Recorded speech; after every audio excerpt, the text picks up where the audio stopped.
into this call. I think you might have to add her. She can't join. There.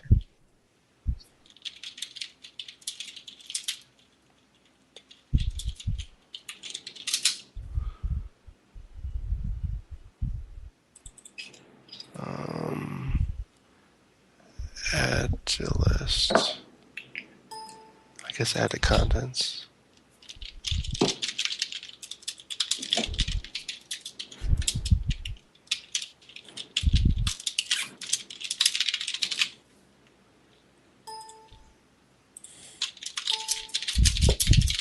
Yeah, I think I have everything set up.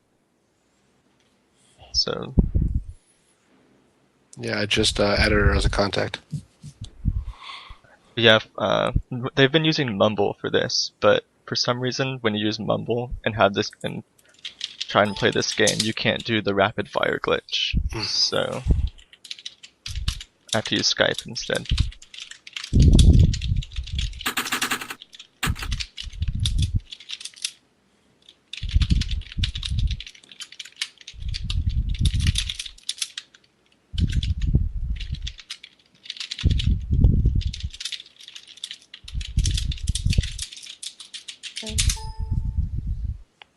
Okay. Hi. Okay, I'm just quickly trying to get the game to fit into the thing, and then we'll be good. Okay, can you tell me what music type I'm supposed to play now? Oh. It should have been a donation or bid war. I believe you said just the regular one Regular. is the one that you're going to do if it didn't meet it, right? I think I got to choose. Yeah, go right ahead then. You can choose Okay. whatever you would like. Cool. And someone's going to help me with this. So, what am I clicking here?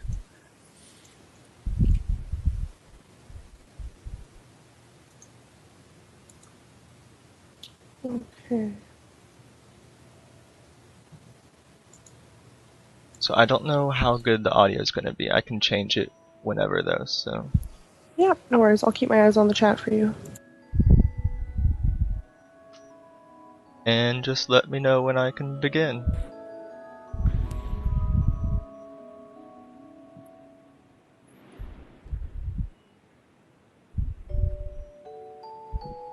This music is the, go ahead. Yep, tell me, give me a countdown, I guess, and I'll start the timer for you. Alright. Then 3, 2, 1, start. So, already messed up. This game is Eternal Daughter. It was released in 2002 by Black Eye Software, which is Derek Yu and John Perry. And we were lucky enough to have John Perry with us. If you want to introduce yourself.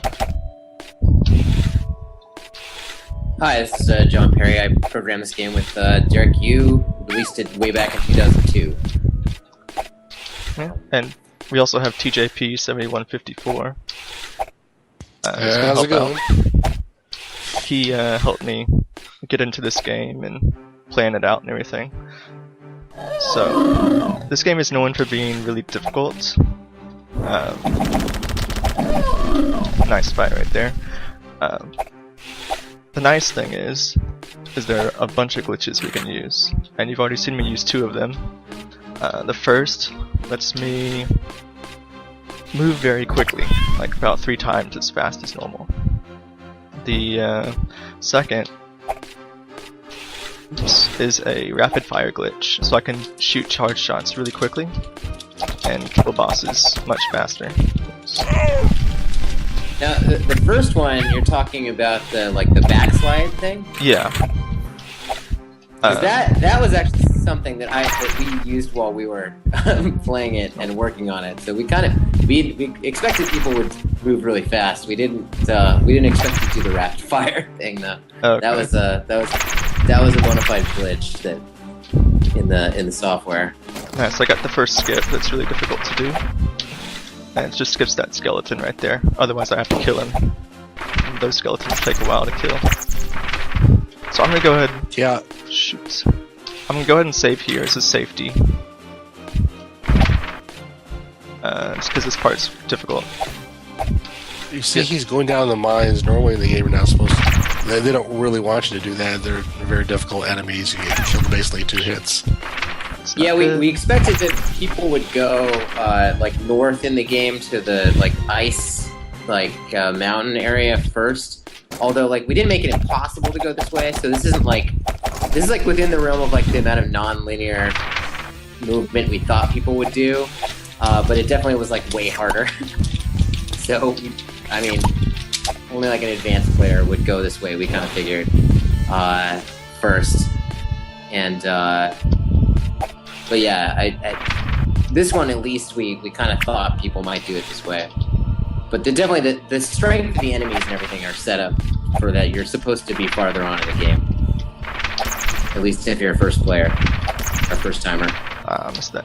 So I'm getting kind of lucky here. I've been killing a bunch of bats for mana drops, which is what I use for sub-weapons. They're the green orbs I've been picking up, and I already have 12. Right now I can carry up to 50.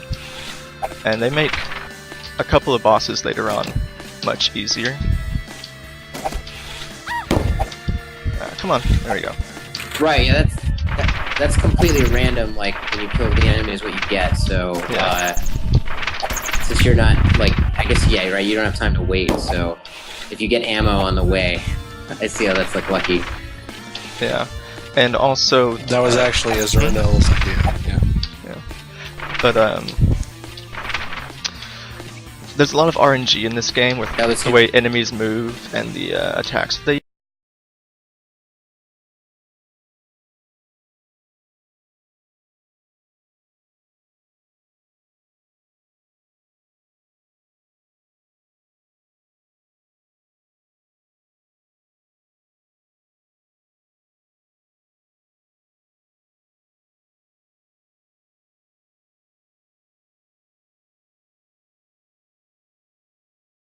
use. A bunch of enemies have different attacks, like 2 attacks, so you have to adjust how you play to what they do. And their positions they will be in, like that crab right there that just snapped at me. Oops. His position changes, just random. So right here. You talk about the fact that he's back. Yeah, the enemies are not like a lot of these games. I think the enemies move exactly the same every time, and that's not really how this game works. So there is a certain amount of like randomness just built into it. So I do seem to be dropping some frames, which is strange. It's probably just because I'm streaming to a different server or something. Because I haven't dropped a single frame over the past like couple weeks. And I even increased the bitrate that I've been using to make the stream look better. So here's another boss fight that's about to come up, and I'm just gonna spam charge shots, and if I don't mess up, he should die pretty quickly. That's a perfect fight. But go ahead. Yeah, it's a bit choppy from where I'm looking at it, but hopefully, and also obviously like getting the that's I think actually one of the coolest cheats that you have, like, which is like getting the dragon early. Oh yeah, I was that's going into that. Yeah. Basically, that's way earlier than we thought or intended. Basically, for those that aren't aware, if you're standing too close to a ceiling in this game, you can jump through the ceiling, and it's something we'll use later on to skip a bunch of the content.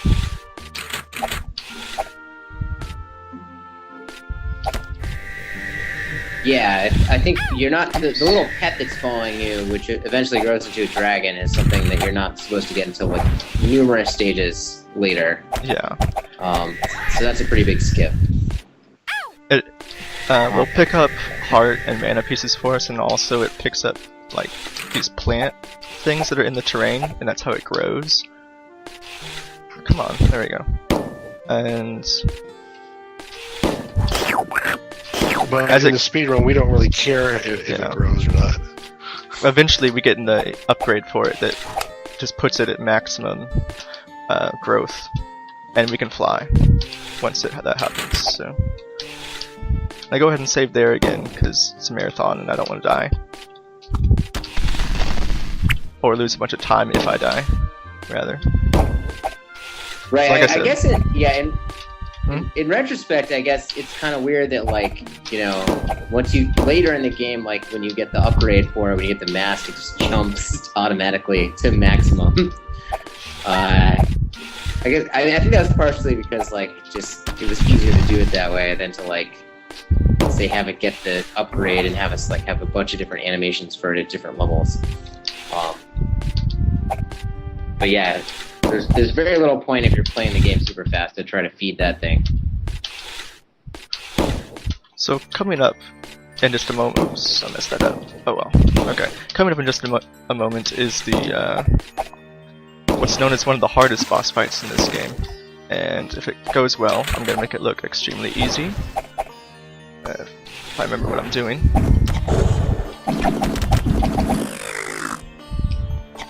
It's going to be using that rapid fire he's been doing.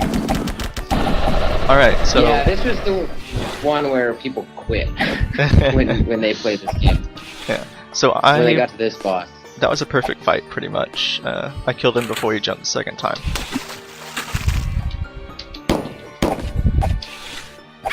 Oops.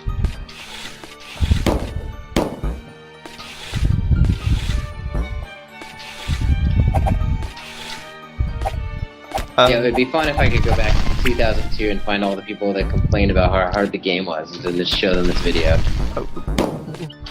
Well, the thing is, like, I Google Eternal Daughter every once in a while, and people still have those same kind of complaints. Oh, this is scary. Okay. I'm messing up yeah, right now. I'm sure they do. Alright, we should be good. Alright, we're good.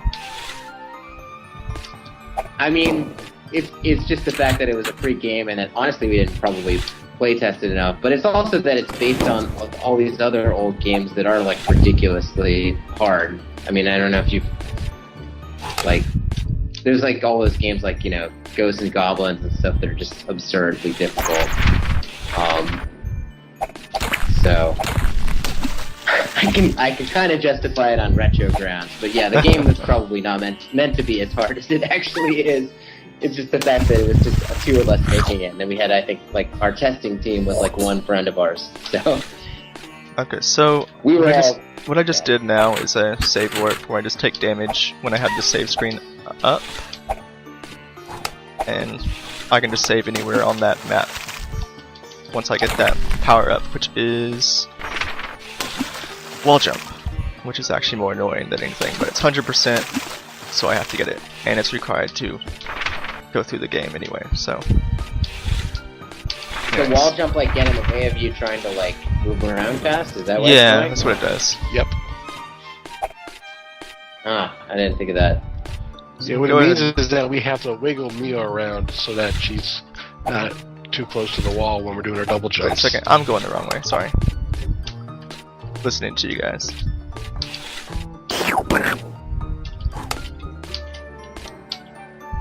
Ah, come on.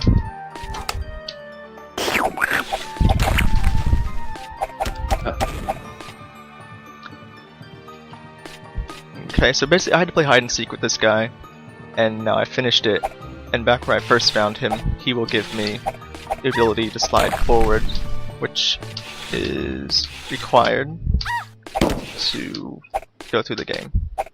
And if I can make this jump, there we go.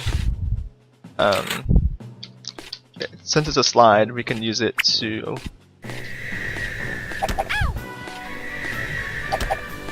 boost, like the backslide that I've been using, and it's a lot easier to do. And I'm failing really hard right now. Yeah, I like that front slide. It's easier to perform than the he has to. You don't see what he's doing, but he's like holding down the attack button. He's charging, he's turning around, he's dashing, that kind of stuff. Now he just needs to just slide forward and jump, and that's it. Easy as that. Yeah. Right, he's constantly having to like turn the other way to backslide. off of things, because the backslide is kind of like a move they have in like Symphony of the Night, I think is where we took that from, that Castlevania game. Yeah. Okay. So you literally only go backwards, so like you have to kind of like temporarily face the wrong way to use it, right? So the slide, you don't have that problem. Was the backslide just meant to be a way to get out of enemy fire when you're fighting them? Yeah, I mean, the original intent was like when someone's attacking, you can back off of it. Exactly, it's just a defensive maneuver. But I mean, we that part we weren't totally ignorant of. Like we found pretty quickly, like if you backslide off a ledge, you can just run really fast. So, like when I was testing the game myself, I would use that to like get through stuff. So that part at least I took advantage of, and we just left that in because, you know, it's good to be able to get through things fast in this game. Like I think even for a regular player. Did Maya's slow running speed annoy you guys when you were playing? Well, they're the ones that said it, so. That was a loaded question. So I'm gonna give this skip like. Reset that. I'm gonna give this skip like 6 tries, and I'll try it later. So there's 1 try, if I don't get it. There's 2 tries. No, what's funny is that, like, at least in that respect, like, we got around the same way that you're doing it right now. Like, I mean, we didn't do all the crazy Mojack stuff, but we were using the backslide very similarly, so we just kind of thought that was cool. Oops. So 1 more try, and then I'll just say screw it. But yeah, I guess, like, Okay, good whatever. design principles these days, like, would tell me now that probably people would rather just have a forward run that's a little bit faster, or at least accelerates to a higher level. But like I said, this game is made pretty much in isolation and like pretty much a bubble of like 2-3 people. So it's pretty good for 2-3 people. Yeah, I think we hit a pretty decent bar considering it was free and it was multimedia fusion, and I think with those parameters we did all right. I think, but I know that it's flawed certainly. Yeah, the skip that he's talking about is trying to get that scroll early, but it's random the position of the fishes, so it's not totally necessary. But once he gets the ability to go underwater, then he can easily do that. But it's nice because it's in the way of the route, so you might as well do that then. Yeah, But it makes it's this very next fight a little bit faster, but oh well, I'll just try it. Yeah, I was wondering about that because Later. I've seen in other speedruns online, like this, like I don't know which one of you it was, like, or who was the runner that I saw, like repeatedly trying to get past that fish. And I was like, why are they doing that? But yeah, that makes more sense now. It just didn't seem worth it. But yeah, I think the fish just have a random direction that's seated at the beginning of every frame, probably because their location should be fixed. But they probably depart at a random angle. Makes sense. So this is the first boss that has a chance of killing me.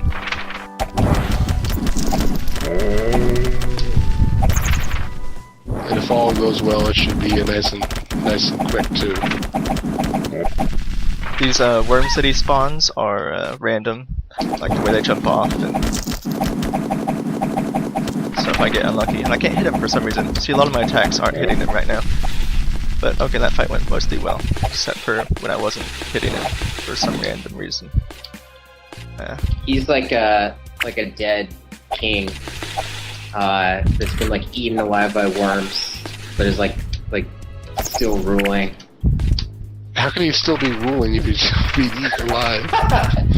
Well, it's like they're kind of like a brain parasite, you know. It's like I guess the Grodal are really stupid people. I guess they just like still like they're still like pretending that like their king is in charge, but he's clearly like in a gross state. Now I have a question. Who came Come up on. with the language? There we go. I think I wrote most of the text in this game, some of which I'm probably embarrassed of now, but yeah, Yeah, we did have the idea of just like the language actually is pretty consistent. I think like the words they use consistently mean the same thing. So at least we got that right. So I think that was something that I did. They always say Hadzir. Yeah. And what is Hadzir? Wait, shit. It's like a sort of like general like it's like saying hurrah, but like also kind of a salute. Got it. It's like a pretty general. It's sort of like mahalo in Hawaiian. Like there's like 5 things, but they're all vaguely positive. Gotcha. Alright, I think I got it. Yes, we got it. Okay, good.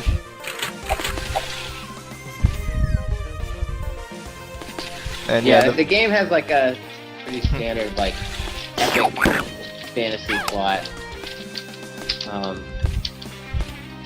which totally is lost in a speedrun, but Yeah, about the plot, how'd you guys come up with the story?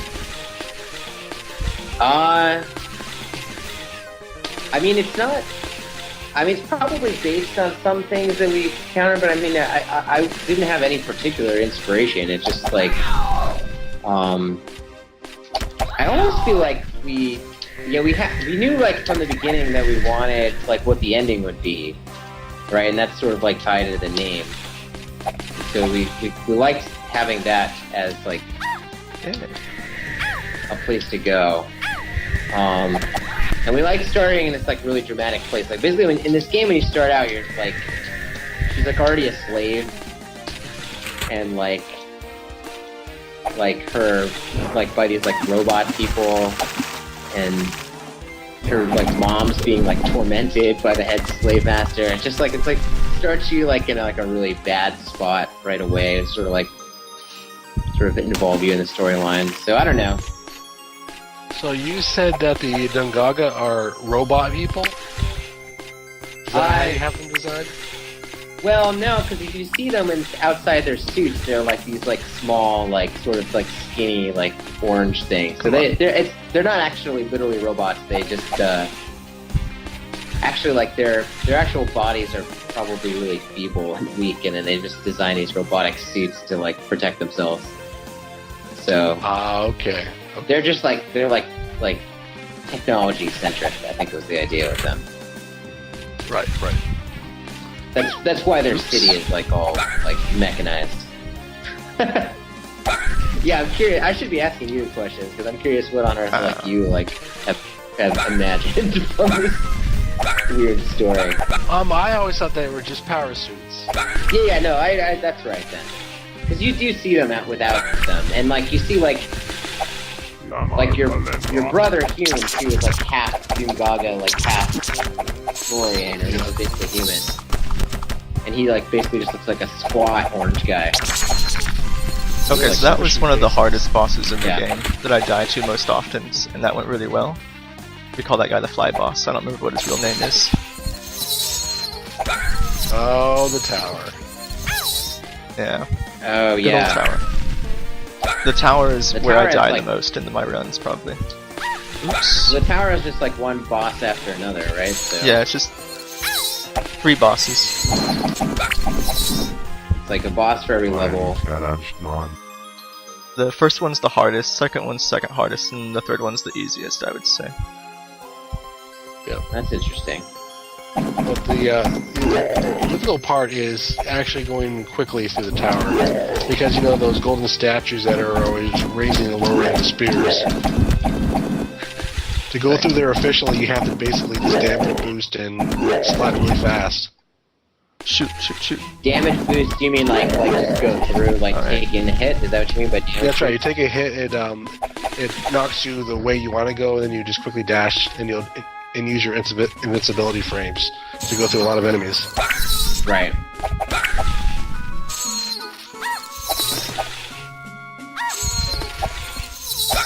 Yeah, the way the bosses were designed is like kind of a really bizarre way too, because like basically like Derek would make this art like sometimes for some of these bosses, but like not really like tell me like really what he was thinking. Mm-hmm. And then I would just like kind of code it however like sort of seemed to make sense. based on the art. Really? So like that's why I think some of the bosses are like just weirdly different in difficulty. Like you know, like you're saying, the lower level ones are actually like maybe harder sometimes than the later ones. Because it was all pretty thematic based. It was like we want a boss that's like the king eaten by worms, and then I'd be like, I guess that works this way. Definitely imaginative. Yeah, there's like a really like childlike way that we made this game, like which I'm kind of amazed that we somehow also finished it. We had a lot of there was a really long game we tried to make before this one that we never did finish. So yeah, throwing the meat at her face in that second fight is how he gets the dogs to attack her. So at the person in chat. And it's a good insult too. Yeah, the meat falling down your face.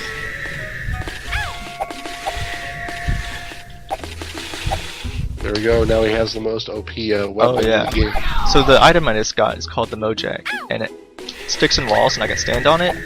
And if you're paying attention earlier, when I said that if you're standing too close to a ceiling, you can jump through it and get out of bounds. So yeah, we're gonna use that now. Once I fill up on mana, because it's actually kind of a tough trick to do if you don't position the Mojax properly. It usually takes 2 of them.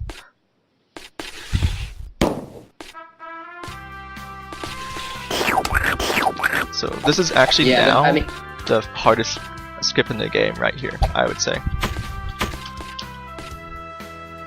Just because I have to wiggle. Alright, we got it. Hardest skip done.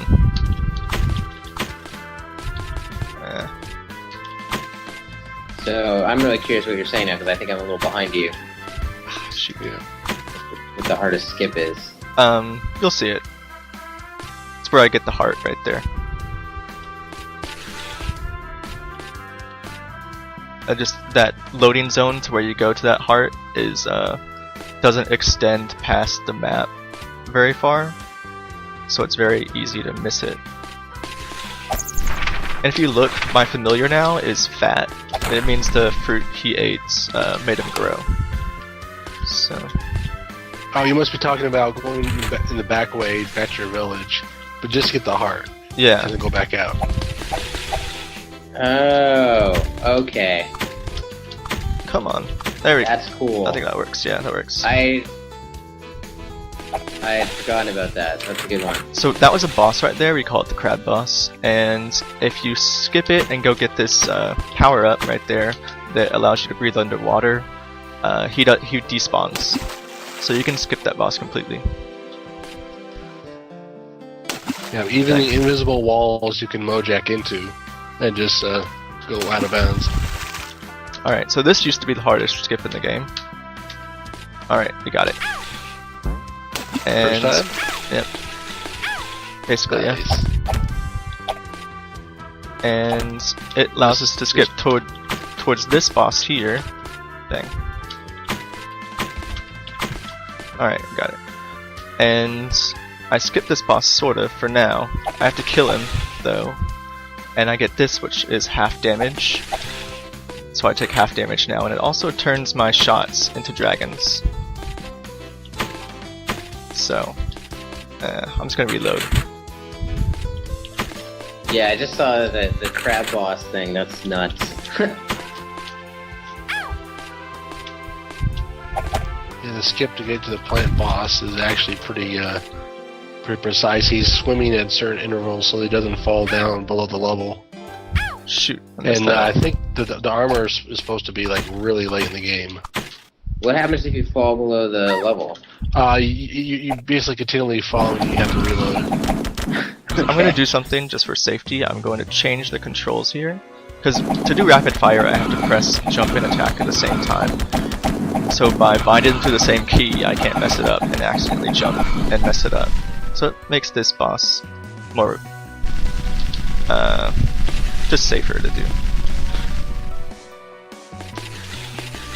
And obviously you aren't supposed to kill him from inside the wall right there. So now I'm just going to do the second and last save warp in the game. And I come over here and get this scale, which allows us to get to an area later in the game that I need to do for 100%. The difference between 100% and any percent in this game is basically after you get the Mojack, you go straight to flight to get the flight, which I'm about to go to now, and then you go straight to the final boss. And 100% does what I just did between now, or between getting the Mojack and now, and then a few other extra things. So I'm just gonna stock up on some mana really quick, right here, because I'm not sure if I saved over my Easter egg save slots or not. And I don't think we met that goal anyway, but just in case. Now, I was watching Mia go into the water, and I see two sprites overlaid on top of each other. Yeah, I saw that too, that was weird. that's just when you take damage like that for some reason. I missed that up. Oh, right. Yeah, there's a different object, I think, that's like damaged Mia. You know what, that might have been... it's been a long time, but that might have been a workaround in Multimedia Fusion to create the temporary invincibility that happens when you... Okay. Oh, okay. I might have actually had to temporarily turn her into another object. That sounds like the kind of thing I would have had to do in Fusion. I'm not 100% sure about that, but that sounds like the kind of thing. That would explain why this. So, this boss, once I beat him I get flight. Well, that's close. He's random in the directions he goes every time whenever you fly somewhere, except for right there where he goes to the same spot every time. And so, depending on what patterns he gives you, the fight can be kind of slow or kind of fast. And right now he's not giving me a very good fight, but it might change. Like right here is good. Oh, I can't hit him though. That sucks. He was like a pixel too low. Shoot, this is not good. All right, save it. So you guys have shared some like tips with each other, huh? Yeah. Yes. Basically, it was just me playing the game and doing any sort of speed run. And so I don't know how many years ago. It was like 2007, 2008, right? Yeah, I can't remember the first phone. Yeah, I'm sure I've watched that one actually. I didn't know you at the time, but yeah. And I don't know how he contacted me or something like that. It was on YouTube actually. That's how I contacted you. Oh, it was on YouTube? Okay. Yeah. That's the only way I knew how to contact you. Yeah, I was elated. One more person actually speedrun the game. So unfortunately, it's just him now because I have other things I got to do. But yeah, doing pretty well. Whatever record I had before, he's beaten them all. And let's see, what's the lowest time to beat the game that you have right now? It depends on if you're talking about segmented or RTA, single segment, whatever. Yeah, single segment. Then that's 28:33 for any percent, which includes a death. That lost me like 30 seconds. So, but Did you say 23:33? 28:33. What? 28:33. Okay. Yeah. That's amazing. Yeah. Well, okay, I'll tell you what my segmented run is. Then I think it's 21:43. Nice. That's basically taking the best segment Yeah. between save states. So it's like 7 minutes faster than my RTA run. Another analogy is like, what was it? Ideal run. Yeah. So that's like Everything goes well. proving what's possible. Pretty right? much, But yeah. It would be at least that 21 number. If you got near perfect luck and near perfect execution, that's what you could get a little bit better at time than that. There's some different route changes and items orders you could get and stuff than what I did in hindsight, but I don't want to go and do it again. Ooh, I'm almost dead. Luckily nothing past that point will do any damage to me. So, and then I come over here and get that heart. Now I'm full life again. But yeah, since I have half damage, oops, okay. Anything that did 1 damage to me now does no damage. Yeah, that's a big deal. I still get knocked back though when I hit them, so still try to avoid them. You'll see he beat the turtle easily by staying in air. Like he attacks and he has the dragon pick him up again. Yeah. And you can basically keep on doing that until the meter runs it down slowly. Yeah, that red bar in the right is a flight meter. So. Yeah, we figured you'd have limited time in the air and then you'd have to like get back up again. But so honestly, like the fact that bug, how long did it take you guys to figure that one out? Because it seems like so obvious to me now. That's the most recent one. It's the most recent glitch. Yeah, I found it.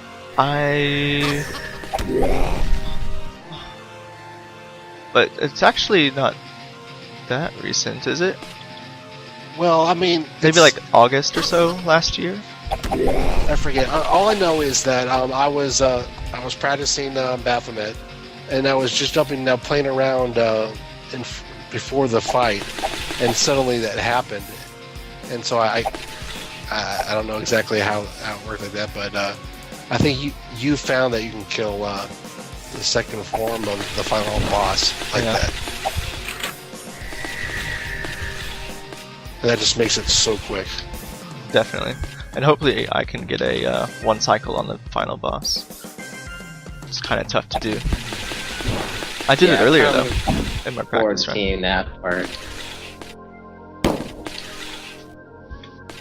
Oops. Don't spoil it. Because we'll be like 30 seconds behind. Sure. So far this run has actually been really good, I think. Except for where I wasted a bunch of time trying to get that underwater scroll. Yeah, it seems weird to me that that's worth it. I guess it just adds, like, that you save enough time on the extra damage. That it's worth, like... Which part? Wait, you're talking about the final form? No, I'm talking about getting the underwater scroll. It seems weird that would add up, like, as being worth the effort expended. Okay, yeah, because it's right in there in the route where he is. Assuming I get it first try. The right positions, yeah. It's easy to get the first time you get there. So instead of having to go all the way back there. Got it. I mean, there are several times where you're right there. I could get it after I've gotten underwater breathing. Come on. Shoot. Oh well. I'm just gonna bully my way through here. If I do it right, I can stay on top of the level between screen transitions, but it's really tough to do, so... Yep, that's possible. You can go on top of the level like that because of the wall jump. Yeah. Actually, I find that you don't need the wall jump right there, but... Go ahead, though, John. I was gonna ask, like, how... like, fragile it is. Like, when you were going off the map all these times and, like, going into the walls, like, if you make a few missteps, like, how easy is it to just, like you said, fall forever and have to restart? Right. If he's going vertically up a wall, if he moves left and right, it tends to move him quickly. So you only have that one block on the edge, so he can easily fall down from there. There we go. That fight was decent. He didn't put his head down a second time, which is mostly what I aim for. Rarely I'll kill him before he brings his head back up from the first time he puts it down. Yeah, this garbage mouth fight is made a lot quicker by using the air attack like that. This game has a lot of bosses. It sure does. I forgot how many bosses we had. And we don't even kill all of them either.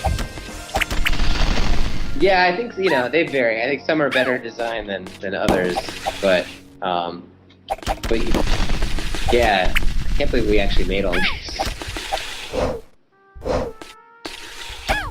Oops. What about the names of the enemies? Did you guys name all the enemies?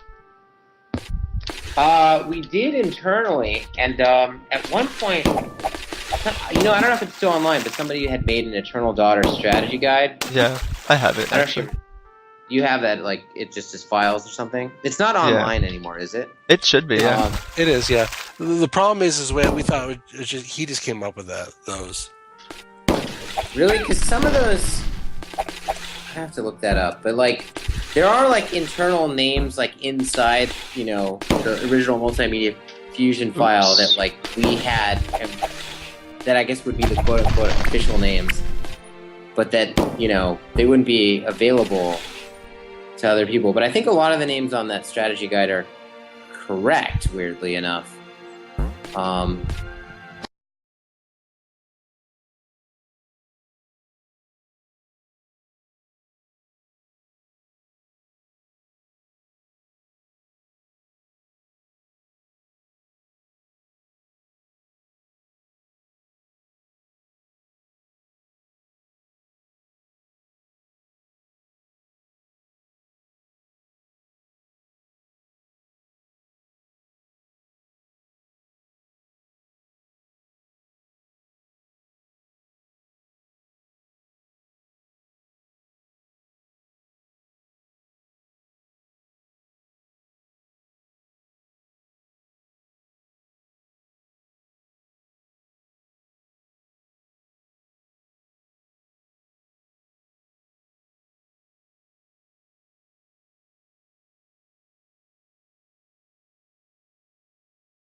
I don't know what to do.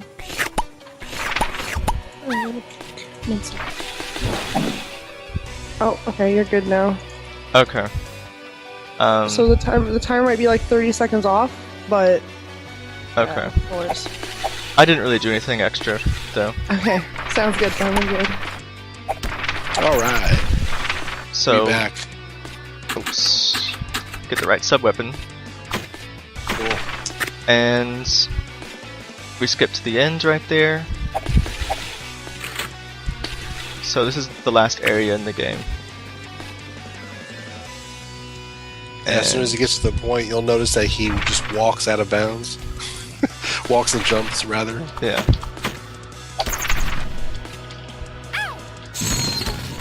Oh shoot, that's not good. Ugh. That was one of the most surprisingly easy out of bounds areas. I was basically what I was trying to do is I was trying to mojack to the left. I messed up and I just ended up walking and falling down anyway.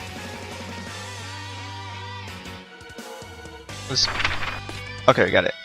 It's hard to hit that loading zone right there from up there, so I have to kind of do it carefully or else I'll fall down infinitely. Yeah.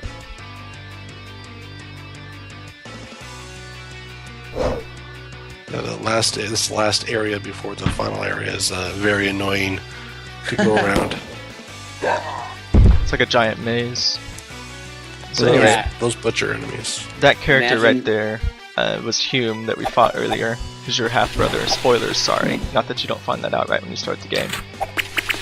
He's dead. Goodbye. Yeah, he's the bastard child of the slave master and your mom. He's kind of a jerk at first, but then he helps you later. Oh, Yep. Because apparently death means redemption. So that was the final boss's first phase. And here's the second phase. Let's see if I can one cycle it. Don't spoil it. Nope, I died. Well, I didn't actually die, but could be nice to me.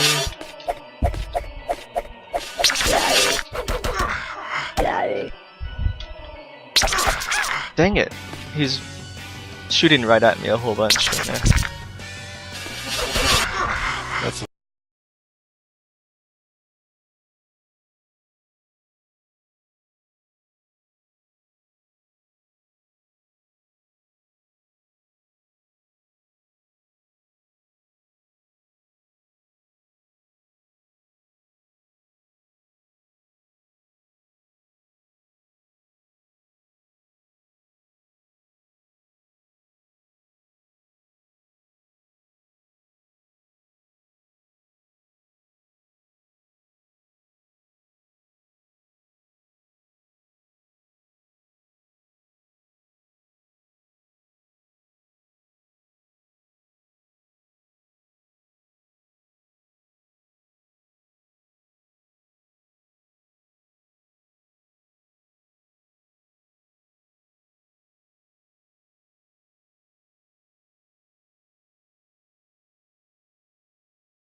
and it's super impressive too. Like, so I don't know. The game's got its flaws for sure, but I'm glad it's got some kind of life. Yeah. It definitely needs more attention. Right now, it's been like a couple of years, and only 2 people have been doing anything with it. Yeah, well, So yeah, people get past the difficulty. I know a lot of people like the more difficult games now there. But thank you very much, John. Yeah, it's thank great you to have for you. Taking your time, for staying Yes. up. How long? How late it is? Ugh. You're probably gonna go straight to bed, aren't you, TJP? I sure am. Awesome. I just want to say thank you too, and I'm sorry that there was some weird problems at the end. I'm not sure why it was doing that, but thank you so much for the run, though. Yeah, no problem. Do you want me to go ahead and bring the stream Yeah, you down? can go ahead and turn it off. Yeah, Okay. Thanks for having me. Thanks everyone no for problem. watching.